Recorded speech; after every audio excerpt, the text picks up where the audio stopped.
রায়পুরের একটি মেডিকেল কলেজে শিক্ষকতা করা একজন সিনিয়র ডাক্তারের বিরুদ্ধে ছাত্রীকে যৌন হয়রানির অভিযোগে মামলা দায়ের করা হয়েছে। শনিবার জিজ্ঞাসাবাদের জন্য ডাক্তারকে ডাকা হয়েছে, পুলিশ জানিয়েছে।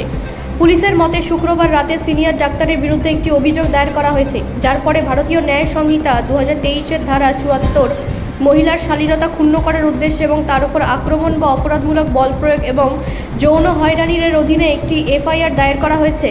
একজন সিনিয়র পুলিশ কর্মকর্তা বলেছেন, ঘটনাটি এই বছরের 2 থেকে 10 জানুয়ারির মধ্যে ঘটেছিল। ডাক্তারের বিরুদ্ধে অশ্লীল কাজের অভিযোগ আনা হয়েছে। ভুক্তভোগী কলেজ কর্তৃপক্ষের কাছে অভিযোগ করার পর শাস্তিমূলক ব্যবস্থা নেওয়া হয় এবং অভিযুক্ত ডাক্তারকে এই জরি পদ থেকে অপসারণ করা হয়। ভুক্তভোগী এখন পুলিশে অভিযোগ দায়ের করার সিদ্ধান্ত নিয়েছেন। যোগাযোগ করা হলে মেডিকেল কলেজের ডিন বলেন, আমরা পুলিশের কাছ থেকে কোনো তথ্য পাইনি এবং ছাত্রীটি আমাদের জানায়নি যে সে পুলিশের কাছে যাচ্ছে। আমি মিডিয়া থেকে তথ্য পাচ্ছি। সে ভুক্তভোগী একটি অভিযোগ নিয়ে আমাদের কাছে এসেছিল এবং বিশাখা কমিটি ডাক্তারের বিরুদ্ধে তার অভিযোগের ভিত্তিতে একটি প্রতিবেদন তৈরি করে সরকারের কাছে পাঠিয়েছে। ব্যুরো রিপোর্ট, রাষ্ট্রীয় প্রসার বাংলা।